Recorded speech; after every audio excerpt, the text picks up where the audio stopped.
오늘 하나님 말씀 여호수아 1장의 9절 말씀 같이 보시겠습니다. 내가 내게 명령한 것이 아니냐. 강하고 담대하라. 두려워하지 말며 놀라지 말라. 내가 어디로 가든지 내 하나님 여호와가 너와 함께 하느니라 하시니라.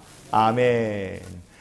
우리나라를 대표하는 여대들이 있지만 그 중에 숙명여대라는 또 학교가 있습니다. 여러분 아마 다 들어보셨을 거예요. 숙명여대. 이화여대는 감리교 교단에 속한 미션 스쿨이니까 이화여대는 예배를 드리고 체프를 드리는 학교인데 숙명여대는 미션 스쿨이 아닙니다. 그래서 여기에는 학교에 교목이나 체플이 학교 차원에서는 없어요. 그런데 참 신기하게도 숙명여대의 정문에는 하나님의 말씀이 조각이 되어 있습니다. 출입구가, 정문에 출입구가 있고 들어가는 방향이 이렇게 세 군데가 이렇게 있는데 그 세 군데에 세워진 출입구의 벽마다 다 하나님의 말씀이 벽에 이렇게 새겨져 있습니다. 어떻게 미션스쿨도 아닌 숙명여대의 그 학교 정문 벽에 그 하나님 말씀이 이렇게 벽마다 새겨질 수 있었느냐. 그것은 이 숙명여대 총장을 지내신 이경숙 총장, 권사님 때문에 그렇습니다. 넘겨주십시오. 이경숙 총장, 권사님은요, 94년도에, 다시 앞으로요. 이경숙 총장님은 94년도 3월 달에 숙명여대 총장이 됐어요. 그리고 내리 4번을 총장을 합니다. 숙명여대 역사상 제일 오래 총장하신 분이에요. 대단한 분이시죠. 기도의 사람이기 때문에 그렇습니다. 총장으로 취임하면서 이경숙 권사님이 학교 발전기금을 1,000억을 모금하겠다. 사람들에게 그렇게 이야기했어요. 1,000억. 이 100억, 10억이 아니라 1,000억을 모금하겠다. 근데 당시 숙명여대는요, 학교가 역사가 굉장히 깊은 학교였기 때문에 정문을 만든 지가 한 60년 정도 지났는데 낡은 정문을 수리할, 보수할 금액 3억도 없는 상황이었어요. 3억도 없는 상황이었다고 합니다. 사람들은 얘기하는 거예요. 아니, 학교 그 낡아빠진 문을 보수할 3억도 없는 주제에 무슨 1,000억을 모금한다 그러냐. 사람들은 이경숙 권사님 하는 얘기를 말도 안 된다 그러고 우습게 여기는 사람들이 적지 않았다 그래요. 그러나 이경숙 권사님은요, 총장 되고 나서 1,000억 모금하겠다 그러고 당장 문 고칠 3억도 없는 이 상황에서 하나님께 금식하면서 기도한 거예요. 하나님, 저 정문을 보수할 수 있는 비용 3억이 필요합니다. 새벽 기도마다 금식하면서 1,000만 원씩 기부금을 낼 수 있는 30명을 하나님 만나게 해주시옵소서. 새벽마다 그렇게 기도했대요. 30명. 근데 하나님께서는 이경숙 권사님이 30명을 만나 이 문제를 해결한 게 아니라 딱 1명을 만나서 이 문제를 해결하게 하셨다 합니다. 어떤 독지가가 나타났어요. 3억을 기부하겠노라. 그런데 조건이 하나 있다는 거예요. 숙명여대에 3억을 기부하면서 내건 조건이 뭐냐? 그분이 원한 게 기부자의 이름을 적는 것이 아니라 숙명여대 정문에다가 하나님의 말씀을 새겨 넣었으면 좋겠다. 그게 기부하는 딱 하나의 조건이었습니다. 이 문제를 놓고요, 당시 숙명여대 이사진이 그리고 교수들이 치열하게 이 문제를 가지고 학내 회의를 하고 논쟁을 했다 그래요. 왜냐하면 미션 스쿨이 아니니까요. 그리고 결국에 최종적으로 숙명여대는 3억을 기부를 받고 저 문에다가 저렇게 히브리서, 여호수아, 데살로니가 전서 말씀을 각각 문에다가 새겨 넣는 일을 했다고 합니다. 그래서 하나님의 말씀이 저렇게 새겨지게 됐어요. 히브리서 11장 1, 2절 말씀 한번 제가 읽어드릴게요. 믿음은 바라는 것들의 실상이요 보이지 않는 것들의 증거니 선진들이 이로써 증거를 얻었느니라 그랬어요. 여러분, 믿음은 우리가 바라는 것들 지금은 보이지 않아도 믿음 안에서 하나님께서 보게 하시고 받게 하시고 증거를 누리게 하실 줄 믿습니다. 여러분이 그런 은혜를 누리는 믿음의 간증자들이 되시기를 바랍니다. 데살로니가전서 5장 16절부터 18절 유명한 말씀이죠. 항상 기뻐하라. 쉬지 말고 기도하라. 범사에 감사하라. 여러분, 우리가 항상 모든 상황 속에서 기뻐하고 감사하고 기도하며 우리를 향하신 하나님의 뜻 가운데 살아가는 주님의 백성들이 되시기를 축복합니다. 그리고 저 히브리서 말씀, 데살로니가전서 말씀 말고 오늘 본문으로 같이 읽은 여호수아 1장 9절 말씀이 이렇게 세 말씀이 저 벽에 새겨져 있어요. 1000억은 그럼 어떻게 됐을까요? 3억은 저렇게 하나님 은혜로 했는데 1000억은요. 이경숙 권사님이 총장 된 다음에 11년 만에 1000억을 다 모금했어요. 11년 걸렸습니다. 기도 시작하고 금식으로 시작하여 믿음의 사람이 시작한 지 하나님께서 딱 11년 만에 2005년, 6년 그때 하나님께서 이 1000억을 다 모금하게 하셨어요. 근데 중간에 어떤 일이 있었느냐? 한 건설사가 와서 숙명여대 음대에 음악홀을 지어주겠노라 그렇게 제안을 했대요. 그런데 그 독지 건물을 지어주겠노라 그렇게 말한 그곳에서 내건 조건이 딱 하나였습니다. 그게 뭐냐? 숙명여대 음대 음악홀은 이름을 임마누엘 홀이라고 붙여라. 그게 조건이었어요. 참 감사하죠. 아니 학교 건물에 복된 이름을 붙일 수도 있고 100억을 기부받을 수 있다. 이 동시에 두 가지를 얼마나 이게 감사한 일입니까? 여러분 이런 일들을 이경숙 권사님이 총장 4번을 하면서 이런 일을 매년 하나님의 은혜 가운데 경험한 겁니다. 그 비결이 뭐냐? 간단해요. 하나님 나라 청지기로 산 거예요. 나는 하나님 나라 청지기입니다. 내 삶의 주인은 하나님이십니다. 하나님께서 영광 받으시기를 원하고 그래서 늘 담대하게 기도하면서 산 거예요. 그래서요 나중에 은퇴하신 다음에 CTS에 넘겨주세요. CTS에 출연해서요. 거기 새롭게 하소서라는 프로그램이 있는데 이경숙 권사님 거기 출연하셔서 이렇게 간증했어요. 여기 제목입니다. 이게 간증이에요. 우리가 살아있는 한 기도는 숙명입니다. 이게 이경숙 권사님의 간증이었어요. 여러분 살아있다면 하나님 앞에 기도하시는 성도들이 되시기를 축복합니다. 내 목숨이 붙어있다면 우리가 기도하는 거예요. 그리고 기도하여 하나님의 능력, 하나님의 은혜를 누리는 주님의 귀한 백성들이 다 되시기를 주의 이름으로 축원을 드립니다. 여호수아 보십시오. 여호수아 쉽지 않은 환경과 조건 속에서 이스라엘 백성들을 인솔해서 가나안 땅을 쳐들어가고 점령하는 정복하는 일을 해야 했어요. 그러나 얼마나 어려운 일이 많았으나 하지만 우리가 기억할 것은 결국에 여호수아라는 사람의 인생을 하나님께서는 평탄한 길을 걷고 그리고 그의 삶이 형통의 복을 누리게 하셨다 이겁니다. 여러분 그러기 때문에 우리의 삶도 여호수아와 같은 길을 걷는 성도가 되실 수 있기를 바랍니다. 그러면 어떻게 해야지? 어떻게 하면 될까? 오늘 우리가 이 말씀을 같이 묵상하면서 우리를 향하신 하나님의 마음을 좀 나눴으면 좋겠어요. 자, 첫 번째, 평탄한 길, 형통의 길을 걷기 위해서 우리가 기억해야 될 것이 있다면 그게 무엇이냐 이거예요. 같이 읽어봅시다. 세상의 이야기가 아니라 하나님의 말씀에 집중해야 합니다. 아멘. 세상의 이야기가 아니에요. 저와 여러분의 삶이 세상의 이야기에 이리 휘둘리고 저리 넘어지는 인생이 아니라 하나님의 말씀에 딱 집중해서 믿음의 길 계속 걸어가는 주님의 백성이 되시기를 축복합니다. 여호수아서는 이런 이야기로 시작을 합니다. 왜 이런 얘기를 우리가 봐야 되느냐? 여호수아가 이런 말로 시작하기 때문에 그래요. 여호수아 1장 1절 우리가 한번 같이 읽어보시겠습니다. 여호와의 종 모세가 죽은 후에 여호와께서 모세의 수종자 눈의 아들 여호수아에게 말씀하여 이르시되 그랬습니다. 여러분 여기에 여호수아라는 사람이 갖고 있던 큰 문제가 하나 여기 고스란히 들어있습니다. 모세가 죽었다. 성경은 얘기해요. 모세가 죽었다. 이게 그냥 단순한 상황 설명이 아닙니다. 모세는요 이스라엘 역사에도 비교가 불가능할 위대한 영적 지도자였어요. 사람들의 절대적인 신임을 받던 지도자였습니다. 신명기 34장의 10절 말씀에 보면 모세에 대해 이렇게 성경 말씀합니다. 그 후에는 이스라엘에 모세와 같은 선지자가 일어나지 못하였나니 모세는 여호와께서 대면하여 아시던 자요 그랬어요.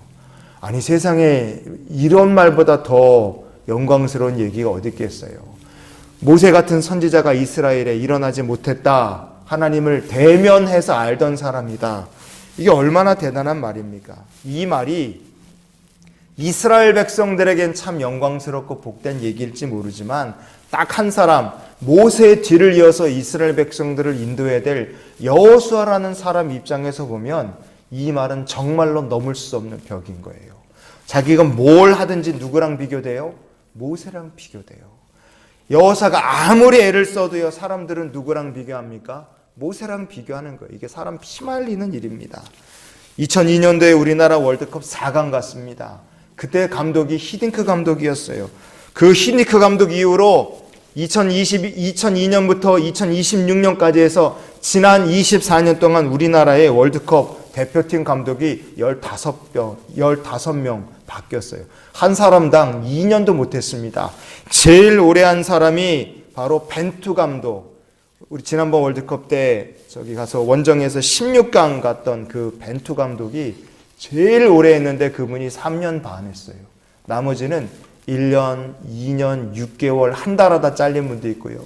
정말 많은 분들이 바뀌었습니다. 왜 바뀌었겠어요?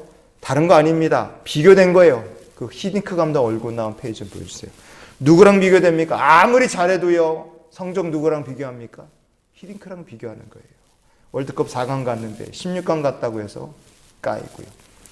조금만 못하면 누구랑 비교해요? 히딩크 감독이랑 비교하는 거예요. 그래서 사람들이 비난해서 스스로 물러나든 압박을 받아서 사임을 당하든 히딩크 감독이랑 비교되니까 우리나라 월드컵 대표팀 감독 자리는 사실 사람들에게 극한 직업이라고 불릴만 하다 이거예요. 왜냐? 비교되니까요.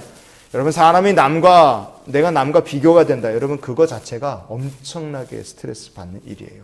남과 비교가 된다. 근데 성경은 여호수아를 가리켜 뭐라고 부릅니까? 모세의 수종자라고 불러요. 모세 수종자. 수종자다 이렇게 넘겨주세요. 수종자라 이렇게 번역이 된 히브리어 본문이 머사레트라는 말입니다. 이게 섬기는 사람 대리인, 종이라는 뜻이에요. 몸종. 사람들의 생각은 뭐냐? 야, 저 여호수아라는 사람은 모세 옆에서 개인적으로 따라다니고 섬기던 수종자, 몸종 같은 사람이다. 저 얘기를 하면 저건 여호수아 얘기가 아니라 모세의 말을 와서 전하는 메신저의 역할일 뿐이다. 사람들은 그래서 여호수아 알기를 낮게 본 겁니다. 사실 여호수아는 모세와 함께 하나님의 회막에서 섬기는 귀한 일을 하던 사람이에요. 여호수아도요, 모세와 똑같이 귀한 일, 하나님 보시기에 참 존귀한 사람이었습니다. 그러나 이스라엘 백성들의 생각은 뭐냐? 여호수아는 모세의 수종자. 사람들의 머릿속에 그 생각이 꽉 박혀 있는 거예요. 모세와 여호수아를 계속 비교하는 겁니다. 그래서 하나님께서 모세가 딱 죽은 다음에 하나님 모세를 데려가신 다음에 여호수아를 위하여 특단의 조치를 취하십니다. 그게 뭡니까? 여호수아 1장에 나오는 하나님께서 주시는 계속되는 하나의 반복된 말씀입니다. 여호수아 1장 6절 같이 읽어봅시다. 강하고 담대하라. 아멘. 1장 7절 읽어봅시다. 오직 강하고 극히 담대하여. 아멘. 또 있습니다. 여호수아 1장 9절 말씀 읽어봅시다. 내가 내게 명령한 것이 아니냐. 강하고 담대하라. 두려워하지 말며 놀라지 말라. 아멘. 성도 여러분, 왜 하나님께서 강해라, 담대해라, 두려워하지 말아라, 놀라지 말아라 여호수아에게 1장 9절에 그 얘기를 계속 하셨겠어요? 지금 여호수아를 가장 두렵고 낙심되게 만드는 게 가나안 땅에 사는 족속들이냐? 아니에요. 눈앞에 있는 난공불락의 요새처럼 보이는 여리고냐? 아니에요. 뭐가 지금 여호수아를 가장 두렵고 낙심되게 만드느냐? 사람들의 생각이에요. 모세의 수종자, 이 낙인 찍힌 사람들의 생각, 이 편견이 여호수아에게 너무 힘들게 만들었던 문제거리였습니다. 여러분, 때로는 하나님께서 우리들에게 믿음의 백성으로 부르신 거 우리가 감사하고 자랑스럽게 생각하고 살아야 되는데, 정작 우리는 세상에 나가서 직장 동료랑 비교되고 옆가게랑 비교되고 학급의 다른 사람이랑 비교하고 아는 사람 중에 누구랑 비교해서 우리가 비참함을 느끼고 우리의 믿음이 자라지 못하고 완전히 짓밟힌 풀처럼 완전히 누워버리는 그런 때가 우리에게도 올 수 있습니다. 그러나 하나님께서 말씀하십니다. 강하고 담대하라. 성도 여러분, 세상의 얘기에 휘둘리면 우리는 강하고 담대할 수 없어요. 하나님의 자녀된 그 부르심, 우리가 세상의 이야기에 휘둘리면 하나님의 자녀된 권세에 누리지 못하고요, 맡겨주신 사명 감당할 수가 없습니다. 여러분, 세상의 이야기가 아니라 여러분을 부르시고 여러분 가운데 역사하시고 여러분을 사랑하시는 하나님의 말씀과 그 부르심에 귀 기울이고 믿음의 길을 걷는 주의 백성이 되시기를 축복합니다. 그래야지만 우리의 인생이 평탄한 길을 걷고 여호수아가 그랬던 것처럼 하나님 주시는 형통의 복을 우리도 누리게 될 줄 믿습니다. 두 번째, 여호수아가 평탄한 길, 행통한 길을 걸었어요.